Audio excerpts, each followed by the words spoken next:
Hello everybody. I'm going to set my knives in this joiner and adjust them and go through the process that I'm going to use. Most of this information is coming directly out of the manual for this particular machine, but it's incomplete in my opinion, and I'll kind of get into that as I move along. Now these blades here, they're manually adjusted up, down, side to side. There are no adjustment screws, springs, anything in here, so it's kind of a fickle process, but it's not too bad. I'm going to go ahead and jump into it. I have two of them set in here already just to try to save some time. And this is the one I'm getting ready to drop in. I'm going to drop in my locking bar first. And according to the manual, the back edge of this bevel right here, you want that edge to be about a 1/16 of an inch above the cutter head surface. And that is going to help prevent a bunch of chip load and everything from stacking up in a little gap. So we're going to put this in here, and I'm going to lightly tighten, center my bar here. Hopefully this is showing up. I'm going to lightly start tightening these bolts, very lightly. I just want to be able to move that blade around with my fingers without it falling or moving under its own weight. So I'm just lightly coming in here. So that feels pretty good to me. Maybe just a tiny bit more on this side. Okay. Now one other thing that they do not cover in the manual is you can cut rabbets with these joiners.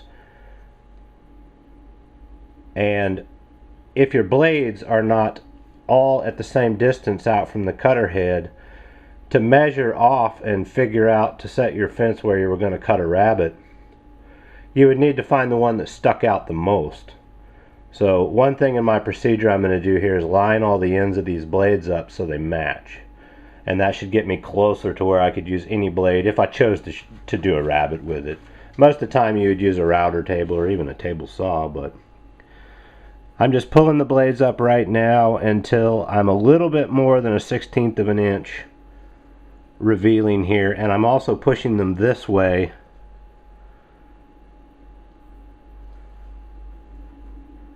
and I'll address that here momentarily and push them back.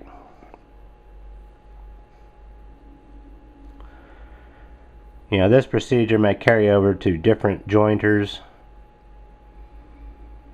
but this is the one I've got, so this is the one I'm going to use. If you have a different model, you might look for a manual or look in your manual, and then or look elsewhere. Okay, so now they're all set up a little over 1/16 inch proud of the surface here to that back bevel, and they're all pushed all the way this way. I've just lined them up with this casting or this turning right here. Now this has an adjustable outfeed table, and they don't really cover this either. We know we want this to be about 1/16 of an inch proud of that surface, but this table could be in any position. So now I need to get the table to where it is going to, when these blades hit their high point, it's going to be equal with that table. So I'm going to go through a little adjustment procedure on this. If you had a static outfeed table, this more than likely would not apply to you. You would just start a little prouder to where the blades are higher than your table surface, and then we're going to move them down in place. While I'm here, I'm going to go ahead and position the end of these blades. I'm simply just going to use a parallel and put it right down here, and I'm going to clamp it to my bed. So I'm going to come to an area where there's no blade, and I'm just leaving myself a little gap there, and I'll be able to fine-tune this here in just a minute.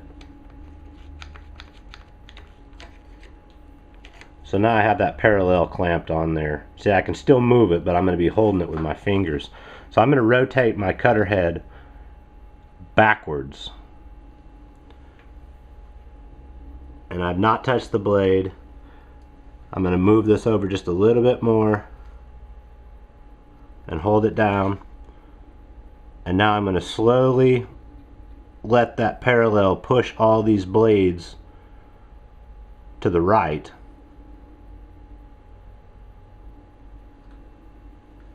and I need to go a little bit more. I'm just centering the blades from side to side in the cutter head because they stick out a little bit on either side. Just slowly coming around and letting it push that blade over. And just a little bit more. Just doing a little bit at a time. So if I go too far, I'd have to reset them and start over.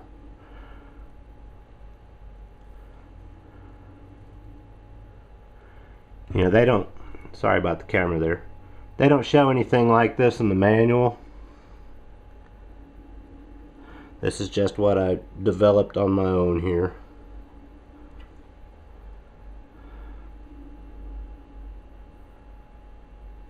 Now I'm going to pull this one back up. It shifted on me. I'm going to reset this one again.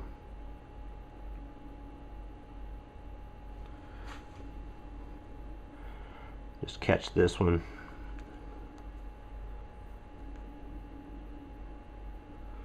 There.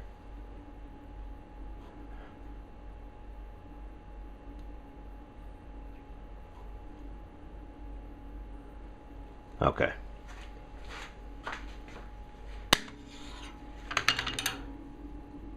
So now all the blades are equal from side to side based on the cutter head, but they're also in line with each other right here. So technically, if I was going to cut a rabbet, I could measure off of any end of this blade and set my fence accordingly. So now we'll move on. Okay, this is the best shot I can do. I apologize, but hopefully this will make sense. I had mentioned that this table, this outfeed table, is adjustable, but we want the back edge of this bevel to be about a 1/16 inch above the cutter head, so I need to make my table match that accordingly. So as you can see right now, I'm bumping with this parallel, and you can use a straight edge or anything you want here. I'm bumping the cutter head, so I'm way low. So I'm just bringing the table up, and my point here is to try to find the high spot of the cutter head, the blade, the very tip of the blade. So I'm looking right here, and I'm watching this gap open and close underneath this parallel, and I'm just finding a reasonable high spot right there. Now I'm going to raise the table up until I close that gap.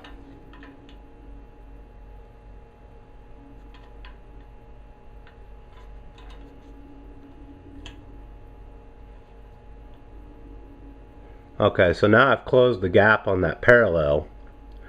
Now I want the blade back here, like I'd said, to be a 1/16 of an inch. So I left it a little proud of that anyway. So I'm going to lower the table down just a little bit.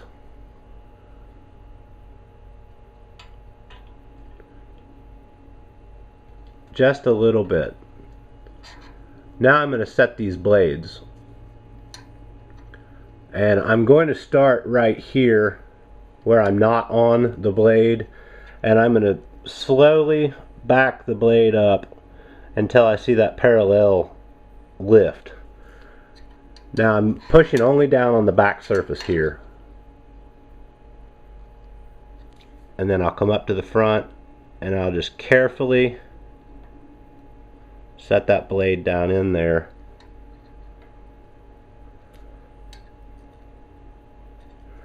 And then I'll lay it back on there, and it should just barely kiss that parallel, and it is on that side, and it is on this side. So this blade is good to go, and at this point I need to tighten it up.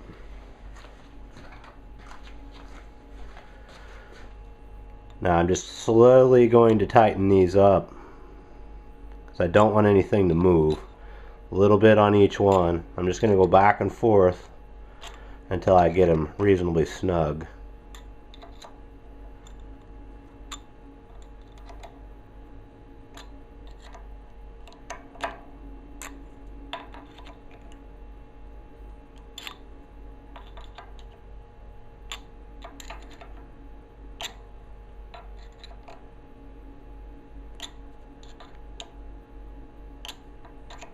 Now you don't want to break these things off, but this cutter head is moving a nice clip, And you certainly don't want to sling one of these out of here. So that should be good right there. I'm going to give it a quick double check.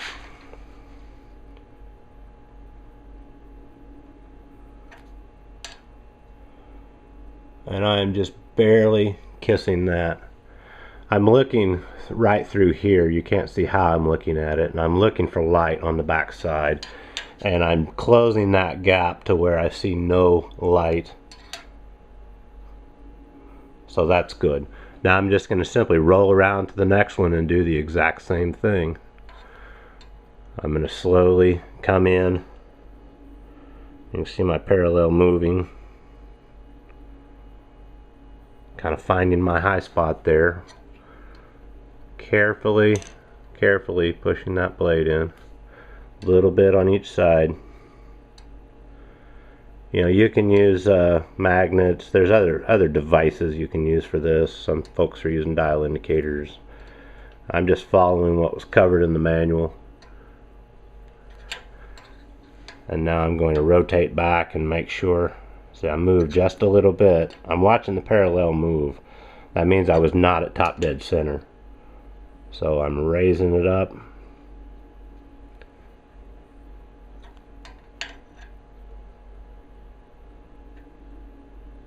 That's good.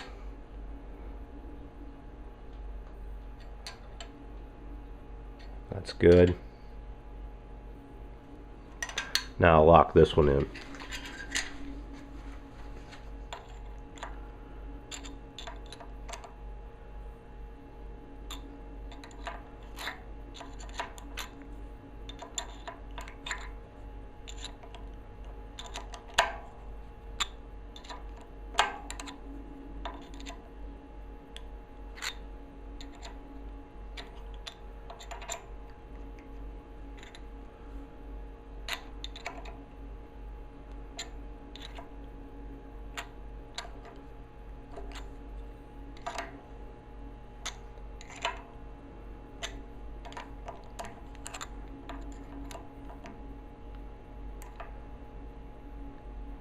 Okay, now that one's locked in, and I'll do the last one the exact same way.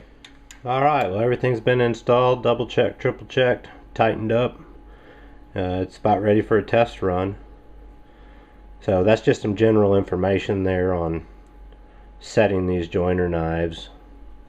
I hope this helps some folks in some way, but like I said, you know, look at your manual for your particular machine, or look elsewhere, or buy the proper jigs, dial indicators, whatnot. But I'm just going to do it the old school way according to the manual and see how it turns out. Alright, it was cold and rainy.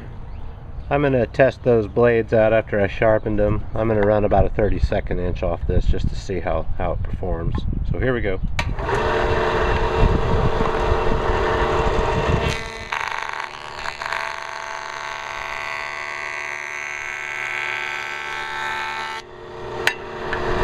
Sounds great.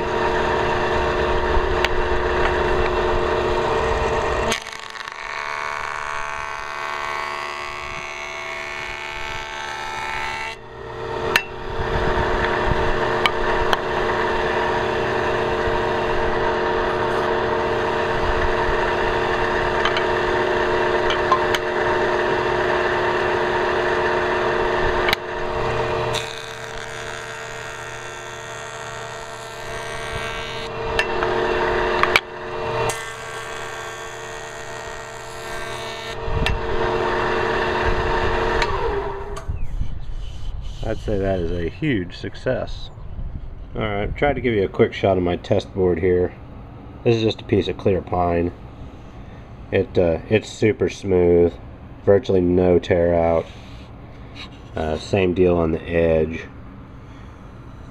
I mean, it's just ready to roll. Those blades just work awesome.